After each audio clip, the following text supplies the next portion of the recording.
shortest JavaScript and what is the Windows object, what is the Windows, what is the this in JavaScript. Okay, so मैं बोलूँ कि shortest JavaScript programme वो है जो आप अभी अपने स्क्रीन पे देख रहे हैं। तो क्या आप बिलीव करोगे? मुझे बोलोगे ना, अरे पागल है क्या, हमने तो कुछ लिखा ही नहीं है, ये शॉर्टेस्ट जावास्क्रिप्ट प्रोग्राम कैसे हो सकता है? Okay, so let's see how this is the shortest JavaScript program. ठीक है, मैंने कुछ लिखा ही नहीं है इस पे। Let me go in the browser and run it. Okay, so मैं रन करता हूँ। ओके, एंड मैंने यहाँ पर डिबगर लगाया है, देखो। फिर भी आप देख सकते हो मैंने एक भी लाइन नहीं लिखा है कोड पे, उसके बाद भी मेरा कोड रन हुआ। आप देख सकते हो मैंने जैसे पिछले वीडियो में बताया था आपको होस्टिंग क्या है, और जावास्क्रिप्ट कैसे काम करता है, कॉल स्टैक कैसे बनता है, ग्लोबल एग्जीक्यूशन कॉन्टेक्स्ट क्या है। तो ये सब जानने के लिए इस वीडियो से पहले आपको वो देखना पड़ेगा। बट हाँ, अगर मैंने इस कोड पे एक भी लाइन ऑफ कोड नहीं लिखा इस फाइल पे, बट फिर भी रन हुआ, मैं कैसे वो बताता हूँ। आप देखोगे यहाँ पर ग्लोबल ऑब्जेक्ट रन हुआ, कॉल स्टैक बना है, ग्लोबल एग्जीक्यूशन कॉन्टेक्स्ट बना है, स्कोप ऑब्जेक्ट बना है। मतलब जावास्क्रिप्ट इंजन ने इस फाइल को कंपाइल किया। ओके, इवन मैंने एक भी लाइन ऑफ कोड नहीं लिखे थे, इसके बाद भी जावास्क्रिप्ट ने इस कोड को कंपाइल किया। तो देखते हैं कैसे। I am sure 100% JavaScript engine ने इसे कंपाइल किया। मैं ये क्यों बोल रहा हूँ, आप देख सकते हो ये ग्लोबल एग्जीक्यूशन कॉन्टेक्स्ट बना, मुझे कॉल स्टैक दिख रहा है। हाँ, मेरे पास कोई वेरिएबल नहीं है, कोई मेमोरी नहीं है, इसलिए इसने कुछ क्रिएट किया नहीं। बट हाँ, अगर आप देखोगे इस ग्लोबल ऑब्जेक्ट को मैं एक्सपैंड करता हूँ, तो आप देखोगे मुझे बहुत सारी चीज़ें दिखेंगी। ओके, जो हमने क्रिएट नहीं किया, बट जावास्क्रिप्ट ने बाय डिफॉल्ट उसने खुद ने क्रिएट किया है। तो आप देखोगे कहीं पर आपको सेट टाइम आउट मिलेगा, सेल्फ स्क्रॉल, दिस स्टॉप, ये सब जो है ना ऑलरेडी जावास्क्रिप्ट बना के रखा है। Okay, so you can see set time out, set interval, ये सब जावास्क्रिप्ट बाय डिफॉल्ट जो फंक्शन है वो है। तो जावास्क्रिप्ट क्या करता है, जब भी कोड कंपाइल होता है वो ये ग्लोबल ऑब्जेक्ट ऑटोमेटिकली बना के रखता है। ठीक है, अब बार बार मैं बोल रहा हूँ ग्लोबल ऑब्जेक्ट, ये क्या है global object? Okay, let's say global object क्या होता है। सो ग्लोबल ऑब्जेक्ट क्या है, आप ग्लोबल ऑब्जेक्ट को विंडो के थ्रू भी एक्सेस कर सकते हो। कैसे? सपोज मैं लिखता हूँ विंडो, ओनली विंडो। ओके, मैंने हिट किया। अब देखो सेम टू सेम जो ग्लोबल ऑब्जेक्ट जो जावा स्क्रिप्ट ने क्रिएट किए थे बाय डिफॉल्ट वो मुझे दिख गए। ओके, मैं इसको दिस के थ्रू भी कॉल कर सकता हूँ। दिस एक कीवर्ड है जावा स्क्रिप्ट में, मैं दिस जैसे लिखता हूँ, देखो मैं जावा स्क्रिप्ट के ग्लोबल ऑब्जेक्ट को एक्सेस कर पा रहा हूँ। ओके, सो विंडो और this are same. The global object में जो भी है उसको आपको एक्सेस करके आपको प्रिंट करके देगा। आप वेरीफाई करने के लिए ये कर सकते हो। Okay, window, okay, equal to this. Okay, so देखो ट्रू आ रहा है, मतलब विंडो के पास जो भी है वो दिस के पास है। तो आप आइदर विंडो के थ्रू एक्सेस कर सकते हो, आइदर दिस के थ्रू एक्सेस कर सकते हो, दोनों के थ्रू आप एक्सेस कर सकते हो। ओके, और दोनों का वैल्यू होता है same. So let's see some example कि ग्लोबल ऑब्जेक्ट होता क्या है एक्चुअली। ओके, मैं अपने फाइल पे आया। ओके, मैं क्या करता हूँ, वेर ए इक्वल टू मैं करता हूँ 10। ओके, मैं बस इतना ही लिखता हूँ, सेव किया फाइल को, मैं यहाँ आता हूँ एंड मेरे पास डिबगर ऑलरेडी लगा हुआ है, मैं पेज रिफ्रेश करता हूँ। ठीक है, आप देखोगे मेरा डिबगर यहाँ रुक गया। ए की वैल्यू अनडिफाइंड, मैंने पहले ही बोला है कि ए की वैल्यू होस्टेड हो जाती है। तो I mean where let const ये सब होस्टेड हो जाते हैं। तो क्या हुआ, ए की वैल्यू होस्टेड हुई और बाय डिफॉल्ट वैल्यू डिफाइन हो गया अनडिफाइंड। ओके, मैं डिबगर क्लियर करता हूँ, देखो अभी क्या हो गया।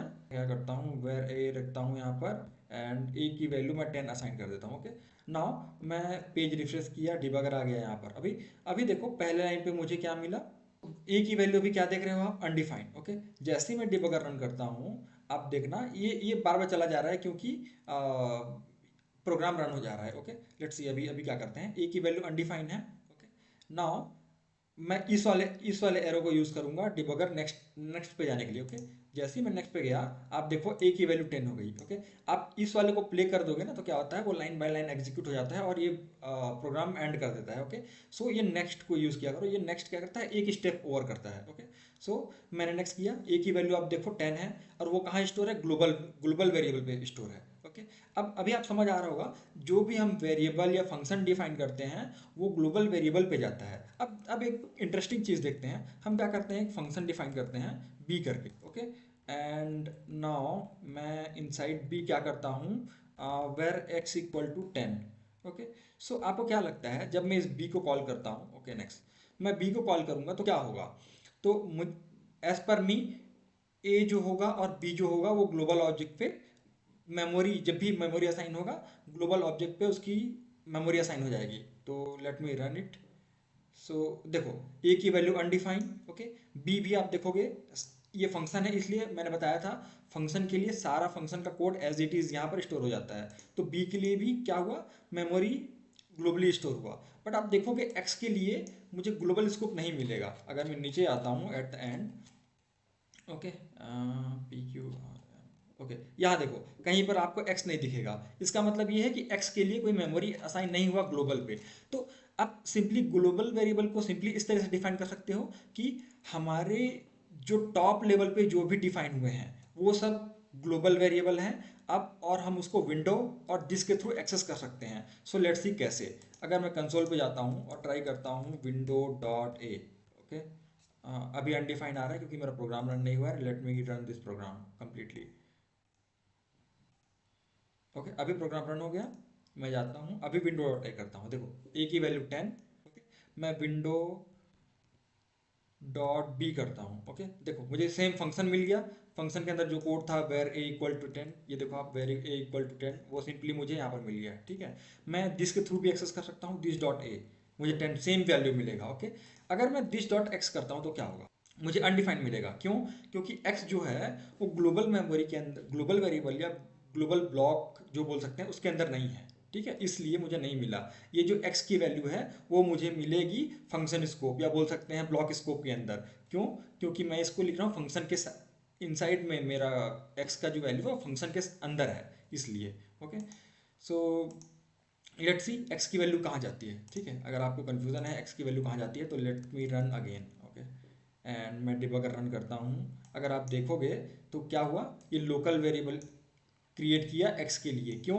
क्योंकि ये मेरा एक फंक्शन है एंड x का जो जो भी स्कोप होगा वो सिर्फ फंक्शन के अंदर होगा, फंक्शन के बाहर नहीं होगा, ओके।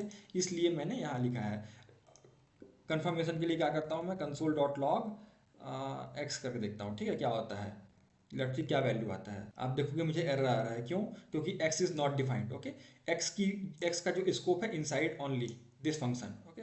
सो आई होप ये क्लियर हो गया होगा कि विंडो फंक्शन क्या होता है, हम कैसे दिस और विंडो के थ्रू विंडो फंक्शन को हम एक्सेस कर सकते हैं। नेक्स्ट वीडियो में हम इंटरव्यू रिलेटेड कुछ बहुत इंपॉर्टेंट चीज़ें लेके आने वाला हूँ, लाइक ग्लोबल स्कोप क्या होता है एंड लेक्सिकल स्कोप क्या होता है, ठीक है। This type of some interview question मैं लेके आने वाला हूँ, okay. So be with us and stay tune with us, thank you.